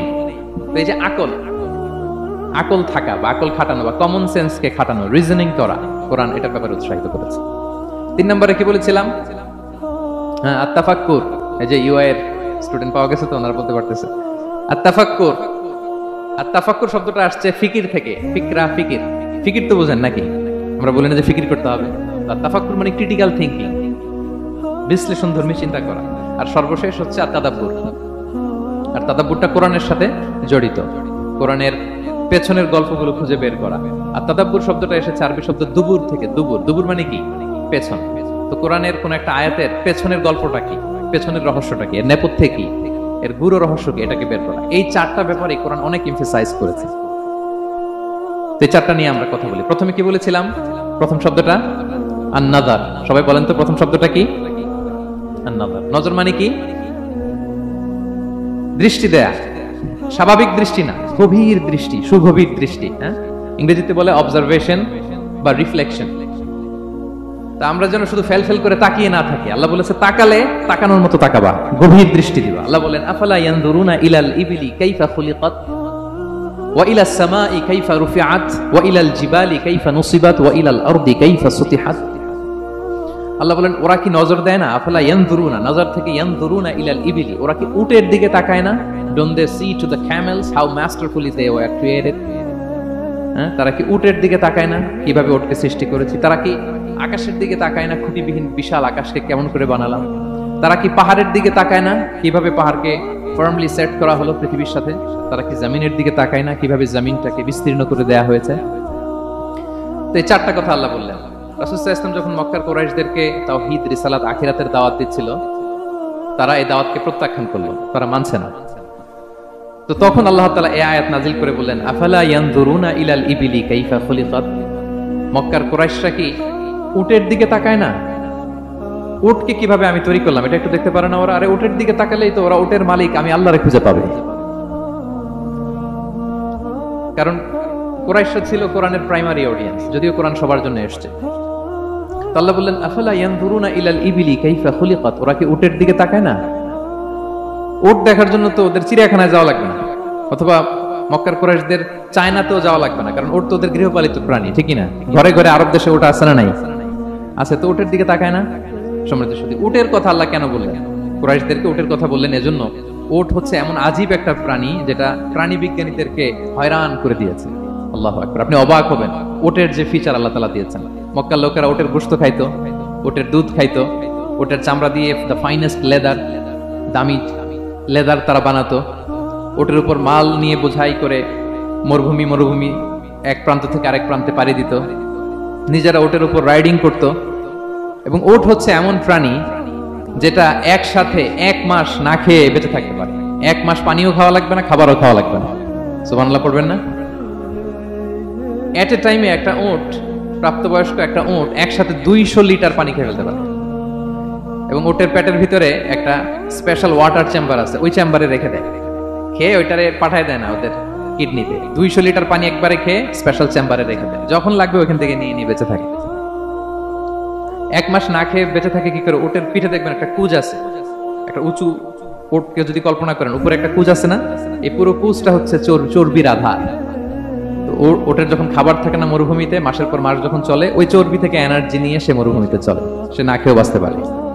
আমাদের চোখের মধ্যে যেমনি একটা পাপড়ি, এরকম এক পাপড়ি দিয়ে উটকে আল্লাহ বানায় নাই, ডবল লেয়ারের পাপড়ি দিয়েছে। কারণ মরুভূমির মধ্যে চলতে পথে লু হাওয়া থাকবে, মরুভূমির সাইমুম, বালুর ঝড়, এই ঝড় মোকাবেলার জন্য, লু হাওয়া মোকাবেলার জন্য ডবল লেয়ারের চোখের পর্দা। একটা পর্দা ফেলে রাখে আর একটা খুলে সে হাঁটতে থাকে, তার কিছুই হয় না। সুবহানাল্লাহ। আমাদের 98 ডিগ্রি ফারেনহাইটের স্বাভাবিক তাপমাত্রা, তাই না? 99 ডিগ্রি হলে আমাদের জ্বর, 100 ডিগ্রি হলে জ্বর, 101, 2 সর্বোচ্চ আমরা সহ্য করতে পারি। এর বেশি যদি হয়, 103 ডিগ্রি হলে বেহুশ হয়ে যায় মানুষ। 4 ডিগ্রি হলে আমাদের দেহের ভেতরে যে কোষগুলো আছে এগুলো মরে যায়। কিন্তু একটা উট মরুভূমির তাপমাত্রায় প্রতিদিন 104 ডিগ্রি 5 ডিগ্রি তাপমাত্রা সহ্য করে খুব স্বাভাবিক উট চলতে পারে, তার কিছুই হয় না। এবং মরুভূমির মধ্যে যে ক্যাকটাস আছে, গুলমলতা, বড় বড় কাঁটা জাতীয় গাছ, যেই কাঁটা পৃথিবীর কোনো প্রাণী খেতে পারবে না, কিন্তু একটা উট অনায়াসে খেয়ে ফেলতে পারে। উটের জিহ্বাকে এবং পাকস্থলীকে আল্লাহ এমন স্পেশালি মেড করেছেন, যত কাঁটা দিবেন খেয়ে সাবার, ওর কিছুই হয় না। সুবহানাল্লাহি ওয়া বিহামদিহি। আল্লাহ বলে, আফালা ইয়ানজুরুনা ইলাল ইবিলি কাইফা খুলিকাত, ওরা কি উটের দিকে তাকায় না? আরে উটকে নিয়ে গবেষণা করলে তো উটের মালিককে খুঁজে পায় তারা। এরপর বললেন, ওয়া ইলাস সামাই কাইফা রুফিআত, ওরা কি আকাশের দিকে তাকায় না? কিভাবে খুঁটি ছাড়া আকাশকে আমি বানিয়েছি। আপনারা যখন বিমানে চড়েন তখন কি শুধু ভিডিও করতে থাকেন নাকি? মেঘের ভিডিও, আকাশের ভিডিও, তখন তাকাবেন আকাশের দিকে। সুবহানাল্লাহ, কিভাবে আল্লাহ আকাশকে তৈরি করেছেন। ওয়ালাকাদ যায়্যানা সামা আদ-দুনিয়া বিজিনাতিল কাওয়াকিব, আল্লাহ বলেন এই প্রথম আকাশটাকে আমি তারা দিয়ে সুশোভিত করেছি, বিশাল বিশাল তারা। এই যে আমরা সূর্য দেখি, এটা একটা তারা, পৃথিবীর চেয়ে 13 লক্ষ গুণ বড় এই সূর্য। কত গুণ বড় বলে ফেললাম হুট করে মুখ দিয়ে, কিন্তু কল্পনা করতে পারতেছি। তার মানে 13 লক্ষটা পৃথিবী সূর্যের মধ্যে রাখার জায়গা আছে। তাই বলে মনে করেন না যে সূর্য অনেক বড় সাইজের তারা, নো। সূর্য এই মহাশূন্যের খুব ছোট্ট সাইজের একটা তারা। সূর্যের চেয়ে লক্ষ কোটি গুণ তারা আছে। যে সূর্য পৃথিবীর চেয়ে 13 লক্ষ গুণ বড়, ওই সূর্যের চেয়ে কোটি গুণ বড় তারা আছে। এরকম লক্ষ কোটি কোটি তারা নিয়ে আমাদের গ্যালাক্সি মিল্কি ওয়ে, এরকম কোটি কোটি গ্যালাক্সি আছে। সুবহানাল্লাহ, কোটি কোটি গ্যালাক্সি নিয়ে আমাদের এই প্রথম আকাশের মহাশূন্য। তার মানে পুরো প্রথম আকাশটাকে যদি একটা মানচিত্র দেয়া হয়, ওইখানে মাইক্রোস্কোপ দিয়ে পৃথিবীকে খুঁজে পাওয়া যাবে না। আই রিপিট, পুরো প্রথম আকাশটাকে যদি একটা বড় মানচিত্র বানানো হয়, আমরা যে পৃথিবীতে আছি, মাইক্রোস্কোপ দিয়েও এটাকে খুঁজে পাওয়া যাবে না। এই বিশাল প্রথম আকাশের মহাশূন্য যখন শেষ, এরপরে হচ্ছে প্রথম আকাশের লেয়ার, তারপরে হচ্ছে দ্বিতীয় আকাশের মহাশূন্য, তারপরে দ্বিতীয় আকাশের লেয়ার। বিষ্ণু ইসলাম বলেন, দ্বিতীয় আকাশের তুলনায় প্রথম আকাশটা কত ছোট শোনো। সাহারা মরুভূমির মধ্যে যদি তোমার হাতের আংটি ছুঁড়ে ফেলে দাও, পুরো মরুভূমির তুলনায় তোমার হাতের আংটি যত ছোট, আল্লাহর দ্বিতীয় আসমানের তুলনায় প্রথম আসমানটা ঠিক তত ছোট। আবার তৃতীয় আসমানের তুলনায় দ্বিতীয় আসমানটা ঠিক ওই রকম। আবার চতুর্থ আসমানের তুলনায় তৃতীয় আসমানটা ওই রকম। এইভাবে 7 আসমান, এরপরে আল্লাহর কুরসি, মাউদাউল কাদামাইন, যেখানে আল্লাহ তার কুদরতি পা রাখেন। তো 7 আসমানটা যত বড়, পুরো সাহারা মরুভূমির মধ্যে আংটি ফেলে দিলে মরুভূমির তুলনায় আংটি যত ছোট, আল্লাহর কুরসির তুলনায় পুরো 7 আসমানটা ঠিক তত ছোট। কল্পনা করা যায়? এজন্য আল্লাহ বলেছেন, আফালা ইয়ানজুরুনা ইলাল ইবিলি কাইফা খুলিকাত, একটু উট নিয়ে চিন্তা করতে পারো না? আকাশটা নিয়ে একটু ভাবতে পারো না? ওয়া ইলাল জিবালি কাইফা নুসিবাত, একটু পাহাড়ের দিকে তাকিয়ে একটু অবজারভেশন করা যায় না, রিফ্লেকশন। ও মক্কার লোকেরা, পাহাড় দেখার জন্য তো তোমাদের অন্য দেশে যাওয়া লাগবে না, তোমরা তো সারাউন্ডেড বাই মাউন্টেন্স, চারদিকে শুধু পাহাড়, পাহাড় আর পাহাড়। এই পৃথিবীর ভেতরে 7টা টেকটনিক প্লেট আছে। এই 7 tectonic plates creates the mountain range on earth. পৃথিবীর মধ্যে মাউন্টেন এভাবেই হয়েছে।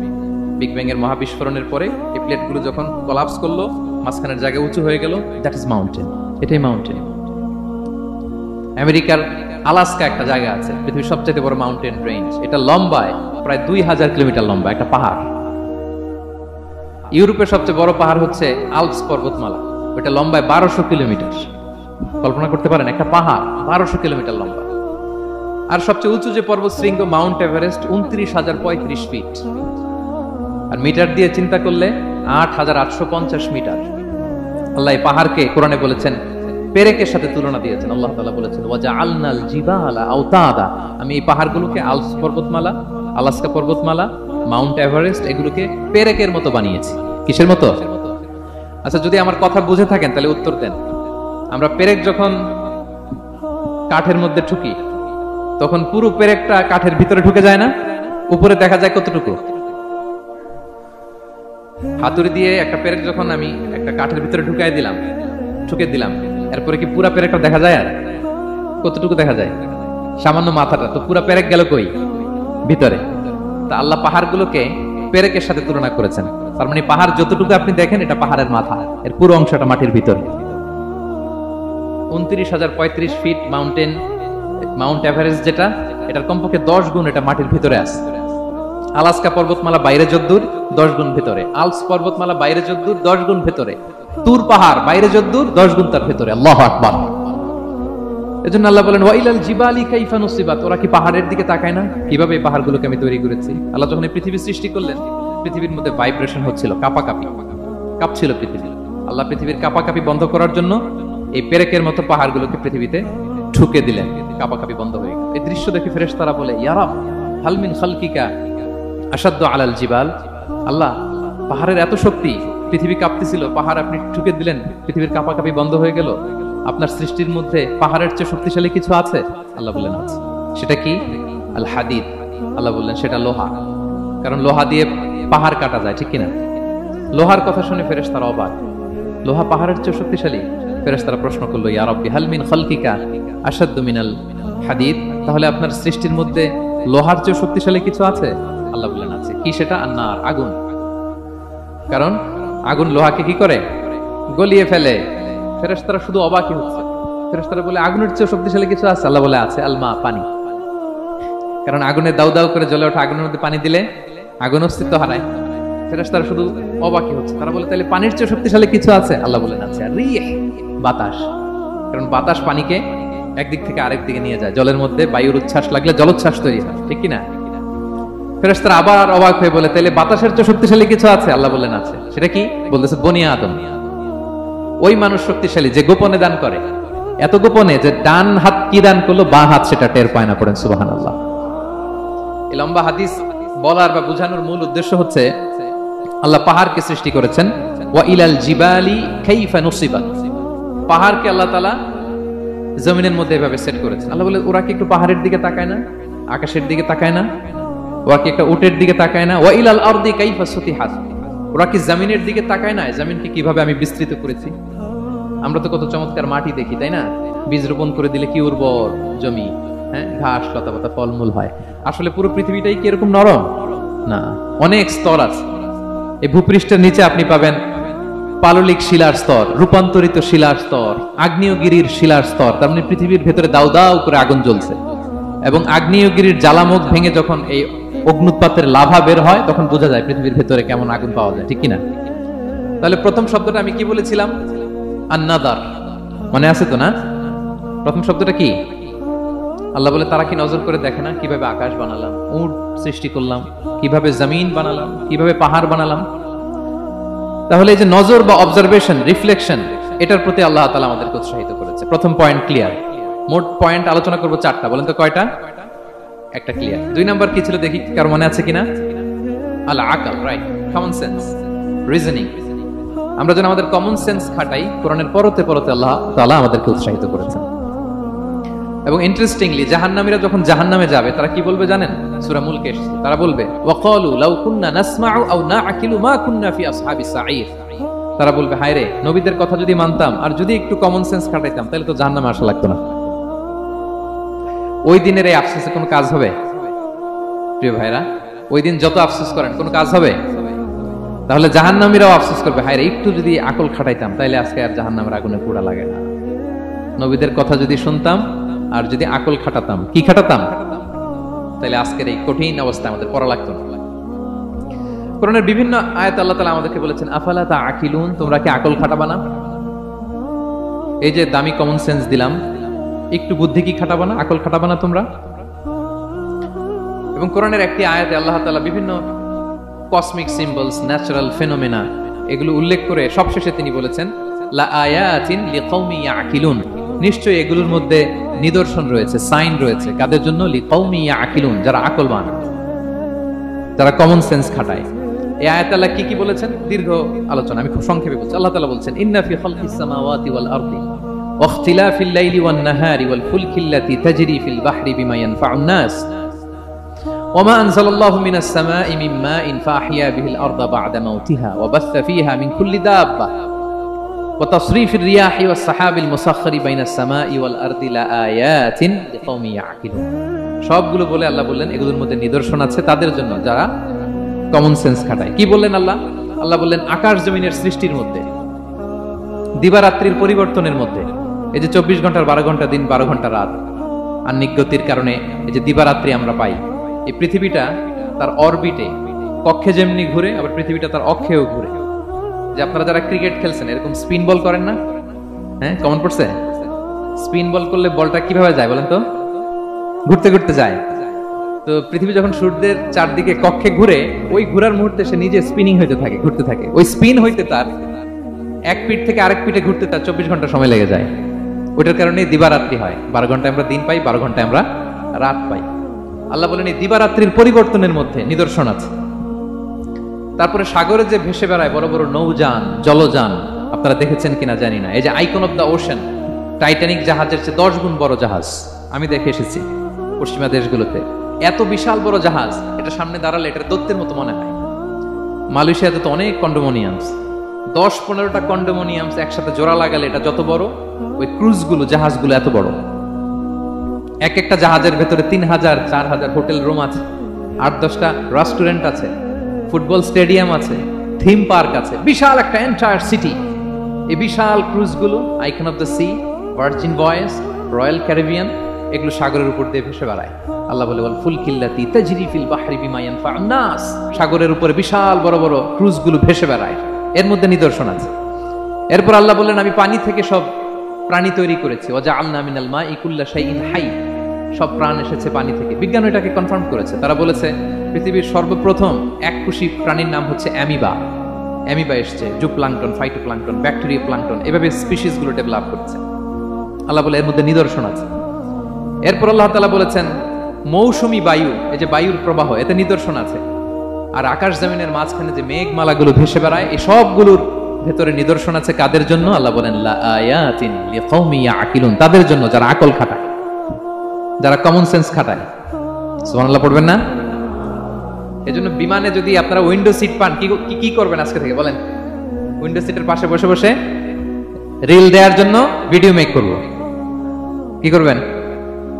হ্যাঁ, আল্লাহর নিদর্শন দেখব, কত ক্ষুদ্র আমি, কত নগণ্য আমি, কত তুচ্ছ আমি, এটা বুঝবার চেষ্টা করব।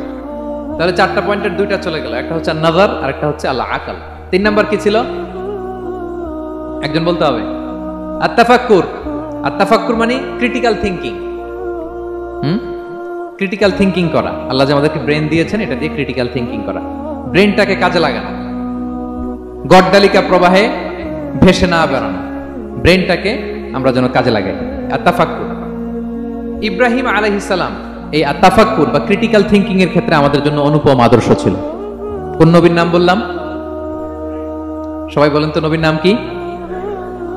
উনি যেই সময়টাতে পৃথিবীতে এসেছিলেন তখন কেউ করতো তারার পূজা, কেউ করতো চাঁদের পূজা, কেউ করতো সূর্যের পূজা। আমরা হইলে কি করতাম? কোন এক দলে ঢুকে যেতাম। কি বলেন? এক দল করে তারার পূজা, আরেক দল সূর্যের, আরেক দল চাঁদের। আমরা হইলে কি করতাম? এক দলে ঢুকে যেতাম। উনি ঢুকেন নাই। উনি এই তারকা পূজারী, সূর্য পূজারীদের চিন্তার দেয়ালে আঘাত করেছেন। সুবহানাল্লাহ। ফালাম্মা জান্না আলাইহিল লাইলু রাআ কাওকাবা। উনি কিভাবে সত্যের সন্ধান পেলেন দেখেন। উনি রাত্রিবেলা যখন দেখেন যে লোকজন তারার পূজা করে, উনি ভাবলেন হাযা রাব্বি, তারাই কি আমার রব? পরে দেখে না, দিনের বেলায় তারারে আর খুঁজে পাওয়া যায় না। এখন মনে মনে ভাবে হায় রে, আমার রব যদি আবার মাঝে মধ্যে না থাকে তা আমি যাবো কই? এক সময় উনি আসে, আরেক সময় নাই। এরকম খোদা দিয়ে আমাদের কোনো লাভ আছে? যিনি সবসময় আমার টেক কেয়ার করবে, আমরা তো ওই খোদার ইবাদত করি, ঠিক কিনা? উনি বললেন না না, এই তারা আমার রব হতে পারে না। এরপর দেখা যায় আরেকদিন রাত্রিবেলা সবাই চাঁদের পূজা করে, কি দ্যুতিময় চাঁদ, জ্যোৎস্না ছড়ায়। তো উনি ভাবলেন আহাদা রাব্বি, এটাই কি আমার রব? পরের দিনের বেলা যখন দেখি না, চাঁদ তো আর দেখা যায় না, চাঁদ তো আর নাই, ভ্যানিশ, ডিসঅ্যাপিয়ার। পরে বলে না, চাঁদ আমার রব হতে পারে না। এবার দিনের বেলা দেখলেন দ্বীপ প্রহরের জল জলে সূর্য খা খা রোদ বিলাচ্ছে গোটা বিশ্বে। দেখে যে সবাই এটার ফলোয়ার বেশি, সবাই সূর্যের পূজা করে। কিন্তু আবার গোধূলি লগ্নে সানসেটের টাইমে যখন সূর্য ডুবে গেল, হায় হায়, উনি বিপদে পড়লেন, এবার আমি কই যাব, সূর্য তো থাকে না। আল্লাহু আকবার। তখন তিনি ঘোষণা দিলেন, ইন্নী ওয়াজ্জাহতু ওয়াজহিয়া লিল্লাযী ফাতারাস সামাওয়াতি ওয়াল আরদা হানিফা ওয়া মা আনা মিনাল মুশরিকিন। হে তারকা পূজারী, হে চাঁদের পূজারী, হে সূর্য পূজারী, আমি তোমাদের কোনো দলের সাথে নাই, বরং আমি আমাকে ওই সত্তার দিকে মনোনিবেশ করলাম, আত্মসমর্পণ করলাম। ফাতারাস সামাওয়াতি ওয়াল আরদ, যিনি আকাশ সৃষ্টি করেছেন, জমিন সৃষ্টি করেছেন। হানিফা ওয়া মা আনা মিনাল মুশরিকিন, আমি শিরক করি না, আমি হানিফ হিসেবে সেই আল্লাহর ইবাদত শুরু করে দিলাম। পড়েন আল্লাহু আকবার। তাইলে উনি স্রোতে গা ভাসান নাই, কোন এক দলে না ঢুকে উনি ওনার ক্রিটিক্যাল থিঙ্কিং, ওনার অ্যানালজি, ওনার বিবেককে উনি কাজে লাগিয়েছেন। তো সম্মানিত সুধী, এজন্য চিন্তা করা, এটাকে আরবিতে বলে আত-তাহান্নুস মিন বাকায়া আল ইব্রাহিমিয়া। এটা ইব্রাহিমী চিন্তার অবশিষ্টাংশ। সেদিন ইব্রাহিম আলাইহিস সালাম এভাবে চিন্তা করতেন, গবেষণা করতেন।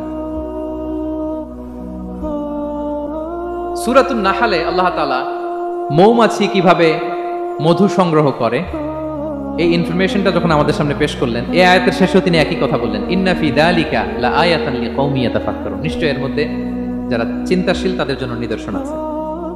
মৌমাছি যে মধু সংগ্রহ করে, আপনারা মৌচাক দেখছেন? কে কে দেখি মৌচাক দেখছেন? মাশাআল্লাহ। আচ্ছা, ঠিক আছে। রাসূল সাল্লাল্লাহু আলাইহি ওয়াসাল্লাম মধু বড্ড পছন্দ করতেন। পিওর হানি, দুর্গন্ধওয়ালা হানি তিনি খেতেন না, পিওর হানি খাবেন, খুবই এনার্জেটিক। এবং কোরআনে মাত্র দুইটা জিনিসকে শেফা বলা হয়েছে, এক হচ্ছে কোরআনকে বলা হয়েছে শেফা, আর এই মধুকে বলা হয়েছে শেফা। সুবহানাল্লাহ। আল্লাহ তাআলা বললেন, ওয়া আওহা রাব্বুকা ইলান নাহলি আনিত্তাখিযি মিনাল জিবালি বুয়ুতা ওয়া মিনাশ শাজারি ওয়া মিম্মা ইয়ারিশুন। আল্লাহ তাআলা মৌমাছিকে শিখাই দিলেন কিভাবে মৌচাক বাঁধতে হবে। এবং আল্লাহ বললেন, ইত্তাখিযি মিনাল জিবালি বুয়ুতা, তোমরা পাহাড়ে মৌচাক বাঁধো, ওয়া মিনাশ শাজার, গাছের মগডালে বাঁধো, অথবা উঁচু মাচার উপরে বাঁধো, যাতে গ্রামের ছোট্ট ছেলেরা ঢিল মারতে না পারে। মৌচাক যারা দেখছেন, এটা কি নিচু নিচু জায়গায় মৌমাছির মৌচাক হয় না, উঁচু একেবারে মগডালে। এটা মৌমাছিরা শিখাই দিছে কে? হ্যাঁ, কে শিখিয়েছে? আল্লাহ সুবহানাহু ওয়া তাআলা মৌমাছিকে শিখিয়ে দিয়েছে। যারা আরবি বোঝেন তারা বুঝতে পারবেন, ইত্তাখিদি এটা ফেমিনিন জেন্ডার। তার মানে আল্লাহ যা অর্ডার করেছেন, এটা পুরুষ মৌমাছিকে অর্ডার করেন নাই, নারী মৌমাছিকে। তো গবেষণায় দেখা গিয়েছে পুরো মৌচাকের বাসাটাকে এখানে যে লিডারশিপ বহন করে, এটা কোনো পুরুষ মৌমাছি না, এটা নারী মৌমাছি। সুবহানাল্লাহ। এবং তিন ধরনের মৌমাছি থাকে, একটা হচ্ছে কুইন বি, রানী মৌমাছি, আরেকটা হচ্ছে মেল বি, এরা বংশ বিস্তার করে, আরেকটা হচ্ছে ওয়ার্কার বি, এরা এই মধু আনা নেওয়া করে। তা আল্লাহ এদেরকে বললেন, কুলি মিন কুল্লি সামারাত, এই মৌমাছি তোমরা আশেপাশের সব সুন্দর সুন্দর ফুল থেকে, ফল থেকে, ফ্লাওয়ার নেকটারস, পুষ্প রস সংগ্রহ করে নিয়ে আসো। মধু এত স্বাস্থ্যকর, হেলদি ডায়েট কেন? কারণ আশেপাশের গাছের মধ্যে এখানে আপনার ভেষজ গাছ আছে, ওষুধি গাছ আছে, বনাজি গাছ আছে, ঠিক না? তো মৌমাছিগুলো সেখান থেকে ফ্লাওয়ার নেকটারস, পুষ্প রস সংগ্রহ করে আবার চলে আসে। এবং আল্লাহ বললেন, ফাসলুকি সুবুলা রাব্বিকি যুলুলা, পথ ভুলে যাও না, যেই পথে গেছে ওই পথে ফিরে আসো। একটা মৌমাছি মৌচাক থেকে প্রায় 10 কিলোমিটার দূরেও অনেক সময় চলে যায়, আবার 10 কিলোমিটার পথ চিনে আবার মৌচাকে এটার ফিরায় আনে কে? এই পুরো মেকানিজমটা নিয়ে গবেষণা করে অস্ট্রিয়ান একজন সায়েন্টিস্ট, তার নাম হচ্ছে কার্ল ব্রনফেশ, সে একটা বই লিখেছে, দ্য ডান্সিং বিজ, এবং এই বই লিখে সে নোবেল লরেট হয়েছে, নোবেল প্রাইজ পেয়েছে। আমরা তো মধু পাইয়া হাতের তালুর মধ্যে নিয়ে জিহ্বা দিয়ে চাটি, আমাদের তো আর ব্রেন খাটানোর ওই সময় নাই। ওই কার্ল ব্রনফেশ, সে এই মৌমাছি নিয়ে গবেষণা করে নোবেল প্রাইজ পেয়েছে, আর আমরা মাথা খাটাইতে পারলাম না। তো সে গবেষণা করে পেয়েছে, মানে কোরআনের আয়াত যা যা বলেছে সে তাই পেয়েছে। মৌমাছি ওখান থেকে ফুলের পুষ্পরস, ফ্লাওয়ার নেকটারস এনেই কিন্তু মৌচাকে রাখে না, ওইটারে সে খেয়ে ফেলে। এবং সে গবেষণা করে পেয়েছে এক একটা মৌমাছির 2টা স্টোমাক, 2টা পাকস্থলী। একটা পাকস্থলীতে সে নিজের খাবার দাবার খায়, আর একটা পাকস্থলীতে এই পুষ্পরস, ফ্লাওয়ার নেকটারস গুলা সে রাখে। সেখানে আল্লাহ তাআলা একটা স্পেশাল এনজাইম দিয়ে ওইটাকে প্রিজার্ভ করে, প্রত্যেকটা মৌমাছির নিচে একটা টিউব আছে, সেই টিউব দিয়ে নল দিয়ে মৌচাকে যে ওই মধুগুলো রেখে আসে। পড়েন সুবহানাল্লাহ। এবং এই মধুর ভেতরে আল্লাহ তাআলা ন্যাচারাল অ্যান্টিসেপটিক রেখেছেন, এটার নাম প্রপোলিস। দ্বিতীয় বিশ্বযুদ্ধে রাশিয়ান সোলজাররা তারা আহত হলে তারা অ্যান্টিসেপটিক কিনে লাগাতো না, তারা মধু লাগায় দিত, আর আহত সোলজার তারা মুহূর্তে সুস্থ হয়ে যেত। যাদের বাতের ব্যথা আছে, বাতের ব্যথা আছে না অনেক মুরব্বীদের, ওই বাতের ব্যথার মধ্যে যদি মৌমাছির হুল ফুটাই দিতে পারেন, একদিনের মধ্যে বাতের ব্যথা ভালো হয়ে যাবে। সাময়িক হয়তো ব্যথা পাবে, মৌমাছি যখন কামড় দেয় ব্যথা লাগে না, নাকি আরাম লাগে? কামড় খাইছেন মৌমাছির কখনো? হ্যাঁ, তো বাতের ব্যথার মধ্যে আপনি মৌমাছির হুল ফুটাই দিলে আর ব্যথা নাই। সুবহানাল্লাহ ওয়া বিহামদিহি। মুখতালিফুন আলওয়ানু, বিভিন্ন ধরনের ক্রিম হানি, হোয়াইট হানি, ইয়েলো হানি, ব্ল্যাক হানি, নানা ধরনের হানি আল্লাহ তাআলা এইভাবে প্রিজার্ভ করেছেন মৌমাছির মধ্য দিয়ে। আল্লাহ বলেন এই যে এতগুলো মৌমাছি পুষ্প রস এনে মৌচাকের মধ্যে রসগুলো রাখে, মধু তৈরি হয়। আল্লাহ বলেন ইন্না ফি যালিকা লাআয়াতান লিকাওমি ইয়াতাফাক্কারুন, নিশ্চয় এর মধ্যে আল্লাহ তাআলা চিন্তাশীলদের জন্য নিদর্শন রেখেছেন। যারা চিন্তা করে, তারা হাতের তালুতে শুধু জিহ্বা দিয়ে চেটে চেটে খায় না, তারা ভাবে কোত্থেকে আসলে এই মধু, কিভাবে মৌমাছিগুলো যায়, কিভাবে ফিরে আসে। তাহলে বলেন তো আমাদের চিন্তাশীলতার দরকার আছে না নাই? সূরা আলী ইমরানের 190 নম্বর আয়াতে আল্লাহ তাআলা বলেছেন, যারা আকাশ বাতাস পৃথিবী সৃষ্টি নিয়ে চিন্তা করে এবং সর্ব অবস্থায় আল্লাহ তাআলার জিকির করে, ওয়া ইয়াতাফাক্কারুনা ফি খালকিস সামাওয়াতি ওয়াল আরদ, এবং তারা তাফাক্কুর করে, ক্রিটিক্যাল থিংকিং করে, এবং তারা বলে মা খালাকতা হাযা বাতিলা, হে আল্লাহ তুমি অনর্থক কিছু সৃষ্টি করো নাই। মনে রাখবেন এই পৃথিবীতে আল্লাহ তাআলা অনর্থক কোনো কিছু সৃষ্টি করে নাই, করেছে? যেটাই সৃষ্টি করেছে এটা এর মধ্যে মানব কল্যাণ আছে না নাই? আল্লাহ তাআলা আমাদের জন্য কল্যাণ রেখেছেন। এবং এই আয়াত যখন নাজিল হল, বিষ্ণু ইসা ইসলাম বললেন ওয়াইলুন লিমান কারাআহা ওয়া লাম ইয়াতাফাক্কার ফিহা, ধ্বংস তাদের জন্য যারা এই আয়াত তেলাওয়াত করে কিন্তু এই আয়াত নিয়ে চিন্তা করে না, গবেষণা করে না। এবং কোরআনের বিভিন্ন আয়াতে আল্লাহ তাআলা বিষ্ণু নবীকে বলেছেন, নবী হে, আপনি আপনার উম্মতদেরকে নবীদের ঘটনা শোনান। কোরআনের 3 ভাগের 1 ভাগ হচ্ছে ঘটনা। পুরো কোরআনের 3 ভাগের 1 ভাগ কি? ঘটনা, স্টোরি টেলিং। কারণ গল্প মানুষের মনে দাগ কাটে। আল্লাহ তাআলা বলেছেন ফাকুসুসিল কসাসা লাআল্লাহুম ইয়াতাফাক্কারুন, নবী হ্যাঁ আপনি তাদেরকে কিচ্ছা শোনান, ঘটনা শোনান, নবীদের কাহিনী শোনান। লাআল্লাহুম ইয়াতাফাক্কারুন, যাতে করে তারা ক্রিটিক্যাল থিংকিং করে। তারা লূত আলাইহিস সালামের কওমের ঘটনা যখন শুনে যে আল্লাহ তাআলা আপসাইড ডাউন করে দিয়েছিলেন, তারা যখন কওমে আদের ঘটনা শুনে, কওমে সামুদের ঘটনা শুনে, তারা যেন চিন্তাশীল হয়। এবং বিশ্বনবীর সাহাবী আবু দারদা রাদিয়াল্লাহু তাআলা আনহু উনি বলতেন তাফাক্কুরু সাআতিন খায়রুন মিন কিয়ামি লাইলা, 1 ঘন্টা কেউ যদি আল্লাহর সৃষ্টি নিয়ে চিন্তা করে সেটা সারা রাত তাহাজ্জুদের সালাত অফার করার চেয়ে উত্তম। আমরা অনেকে মনে করি শুধু তাসবিহ পড়াই ইবাদত, জিকির করাই ইবাদত, শুধু কোরআন তেলাওয়াতই মনে হয় ইবাদত, শুধু কিয়ামুল লাইল করাই ইবাদত। কিন্তু বিশ্বনবীর সাহাবী যিনি ইসলাম আমাদের চেয়ে ঢের বেশি বুঝেছেন, তিনি বলেন আল্লাহর এই সৃষ্টি শৈলী, এই সৃষ্টি নৈপুণ্য নিয়ে 1 ঘন্টা চিন্তা করা, ক্রিটিক্যাল থিংকিং করা সারা রাত নফল তাহাজ্জুদের চেয়েও সেরা। এবার বলেন আমাদের চিন্তা করার দরকার আছে না নাই? ব্রেনটা খাটাবেন তো? এই যে যারা কনভার্টেড মুসলিম হয় এরা কিন্তু অনেক চিন্তা ফিকির করে, নিজের সাথে নিজে বোঝাপড়া করে, ক্রিটিক্যাল থিংকিং করে, তাদের অ্যানালজি কাজে লাগিয়ে, আল্লাহর দেয়া ব্রেনকে কাজে লাগিয়ে এরপরে শাহাদা পাঠ করে, এমনি এমনি না। এই যে কিছুদিন আগে আমেরিকান এক পপ স্টার কালিমা পড়ছে না? আপনি জানেন একটা ধর্ম চেঞ্জ করা, একটা ফেইথ চেঞ্জ করা, এটা কত বড় সিদ্ধান্ত? হ্যাঁ, বাপদাদার ধর্ম বয়স 30-40, এতদিন যে ধর্ম মানলাম এটাকে চেঞ্জ করে নতুন ধর্মে কনভার্ট হয়, এটা কত বড় সিদ্ধান্ত? Could you imagine that? It's not a joke. নিজের সাথে নিজের অনেক বোঝাপড়া করতে হয়, তারাই ক্রিটিক্যাল থিংকিং করে। এবং বিষ্ণু ঈসা ইসলাম উনি নবী হওয়ার আগেও এই চিন্তার ইবাদত করতেন। তিনি হেরা গুহায় চলে যেতেন, কাবা থেকে 6 কিলোমিটার উত্তরে, 634 মিটার উঁচু, যা বলে নূরের উপরে একটা কেইভ আছে, গুহা, এটার নাম হচ্ছে গারে হেরা। ওখানে বসে বসে তিনি এই চিন্তা করতেন। তার মানে নবী হওয়ার আগে বিশ্বনবীর ইবাদত ছিল চিন্তার ইবাদত। নবী হিসেবে অ্যাসাইন্ড হওয়ার আগে বিশ্বনবীর ইবাদত কি ছিল বলেন তো? নামাজ পড়া, কোরআন তেলাওয়াত করা। কোরআন তো নাজিলই হয় নাই, কোরআন তেলাওয়াত করবে কেমনে? তখন 6 মাস বসে বসে উনি ওখানে কি করেছেন বলেন? ধ্যানমগ্ন করেছেন, ধ্যানমগ্ন ছিলেন, তিনি চিন্তা করতেন। ওইটাই ছিল ওনার আধ্যাত্মিক শিক্ষায়তন।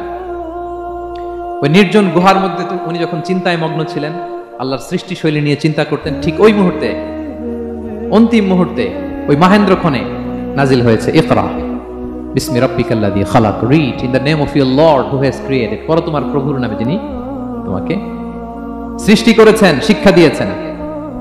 তাহলে সম্মানিত সুধী, ইসলামের সূচনা হয়েছিল, এটা বলা যায় ফাইনালি যে ইসলামের সূচনা হয়েছিল চিন্তার ইবাদতের মধ্য দিয়ে। আমরা যেন চিন্তা করি। তাহলে 4টা পয়েন্টের 3টা আমরা ক্লিয়ার করে ফেললাম। আর তাফাক্কুর ক্রিটিক্যাল থিঙ্কিং ও শেষ। 4 নম্বর কি বলেছিলাম? হ্যাঁ বলো তো। আর তাদাব্বুর। আর তাদাব্বুর মানে পন্ডারিং অন দ্য কোরআন, কোরআনকে গবেষণা করে পড়া, কোরআনের আয়াতের অন্তর্নিহিত মর্মার্থ গূঢ় রহস্য উদ্ঘাটনের চেষ্টা করা। আল্লাহ বলেন আফালা ইয়াতাদাব্বারুনাল কোরআন আম আলা কুলুবিন আকফালুহা, ওরা কি কোরআন নিয়ে একটু চিন্তা গবেষণা করবে না, নাকি ওদের অন্তরে জং ধরা তালা পড়ে গিয়েছে? তাহলে আমরা যে গড়গড় করে তেলাওয়াত করি, আল্লাহ শুধু এই তেলাওয়াত করতে বলেননি। হ্যাঁ, তেলাওয়াত করলে প্রতি অক্ষরে 10 নাকি ঠিক আছে, কিন্তু আল্লাহ বলেছেন ওরা কি কোরআন নিয়ে চিন্তা গবেষণা করবে না? আফালা ইয়াতাদাব্বারুনাল কোরআন, কোরআন তো এসেছে গোটা বিশ্বকে কাঁপিয়ে দিতে, হিস্ট্রিকে বদলে দিতে কোরআন এসেছে। মা আনজালনা আলাইকাল কোরআন লিতাশকা, নবী হে হতভাগা জাতি হিসেবে পৃথিবীতে থেকে যাবেন এজন্য কোরআন পাঠাই নাই। এটা পৃথিবীর পুরো হিস্ট্রিকে চেঞ্জ করে দিবে। তাদাব্বুরুল কোরআন, আর তাদাব্বুর শব্দটা এসেছে দুবুর থেকে, দুবুর মানে পেছন। আল্লাহ বলেছেন প্রতিটা আয়াত পড়ার সময় এর পেছনের নেপথ্যের গল্পটা কি এটাকে খুঁজে বের করো। আপনি যত বড় মুফাসসির হন, কোরআনের আয়াত আপনি যত পড়বেন প্রতিদিন নিত্য নতুন নতুন নতুন তথ্য আপনি পাবেন। আল্লাহর কসম, আমি আল আজহারে কোরআন নিয়ে পড়াশোনা করেছি, IIM এ কোরআন নিয়ে masters, human embryology in the holy Quran, PhD-র 5 বছর, human behavioural patterns in the holy Quran. এখনো তো তাফসির করে যাই, প্রতিদিন কোরআন স্টাডি করি, একটা আয়াত যত পড়ি প্রত্যেক স্টাডিতে নতুন নতুন ইনফরমেশন আমার মাথায় চলে আসে। শুধু আমার মাথা না, পৃথিবীর যত বড় মুফাসসির হোক তিনি, যত পড়বে কোরআন, যত রিভাইজ করবে, যত রিসার্চ করবে, প্রত্যেক রিভিশনে সে নতুন নতুন তথ্য পাবে। এজন্য আল্লাহ বলেন আফালা ইয়াতাদাব্বারুনাল কোরআন, ওরা কি কোরআন নিয়ে একটু চিন্তা গবেষণা করবে না, নাকি ওদের অন্তরে তালা জং ধরা তালা লেগেছে?